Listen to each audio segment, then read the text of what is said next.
ગુજરાતમાં થયેલી દુર્ઘટનાના પીડિતોને મળીને સંવેદના દેખાડવાના વિપક્ષ નેતા રાહુલ ગાંધીના પ્રયાસને ગૃહરાજ્યમંત્રી હર્ષ સંઘવીએ વખોડી કાઢ્યો છે। તેમણે તમિલનાડુ બંગાળના ઉદાહરણ આપીને ગુજરાતની મુલાકાતને માત્ર રાજકીય સ્ટન્ટ ગણાવ્યો છે। ગાંધી ગુજરાતના એમના રાજનૈતિક પ્રવાસ પર હતા। રાહુલ ગાંધી અને સંવેદનાને કોઈ સંબંધ જ નથી। ના ક્યારેય એમના મનમાં લોકો માટે સંવેદના હતી અને ક્યારેય એમના મનમાં લોકો માટે સંવેદના આવી શકે એવું લાગતું નથી। હું તો કાલે અષાઢી બીજ છે, ભગવાન જગન્નાથજીના ચરણોમાં વંદન કરીને પ્રાર્થના કરવાનો છું કે જૂઠું બોલવાની જોડે જોડે રાજનીતિ કરવાની જોડે જોડે થોડી ઘણી સંવેદના તો જરૂરથી એમને આપવામાં આવે। જે વ્યક્તિ દ્વારા ગુજરાત અને આપણા ગુજરાતના લોકોને બદનામ કરવાનો, કોસવાનો, જ્યારે જ્યારે સત્તા પર રહ્યા ત્યારે ગુજરાતના વિકાસને રોકવાનો આ બધો જ પ્રયાસ કરવાનો એક મોકો ના છોડ્યો હોય એવા વ્યક્તિને મારે માત્ર બે સવાલો પૂછવા છે।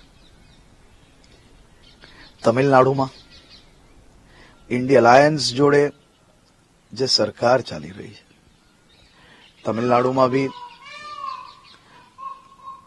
ઝેરીલી શરાબના કારણે અનેક લોકોએ એમના જીવ ગુમાવ્યા। શું એમના માટે એક શબ્દ બી રાહુલ ગાંધીના મોઢે આપણે સાંભળ્યો? એમના ઘરે મળીને એમને ન્યાય અપાવવાનો એક બી વાર પ્રયાસ કરતા એમને જોયા? એ જ તમિલનાડુમાં કાલે એક રાજનૈતિક હત્યા થાય છે, બસપાના નેતાનું ખૂન થાય છે, એના માટે એક શબ્દ બોલતા તમે જોયા? બંગાળની ધરતી પર મારી દેશની એક દીકરી પર, એક બહેન પર જે પ્રકારનો અત્યાચાર થાય છે, સાહેબ એ દ્રશ્ય આપણે જોઈએ ને તો એ આંખોમાંથી આંસુ આવી જાય।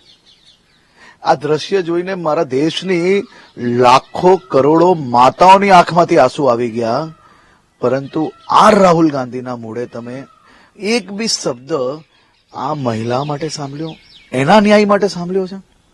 આ માત્ર ને માત્ર રાજનીતિ કરવી, રાજનૈતિક સ્ટન્ટ કરવા, એનો જ પ્રયત્ન કરતા નેતા છે। એમને અને સંવેદનાને કોઈ બી પ્રકારનો સંબંધ છે જ નહીં।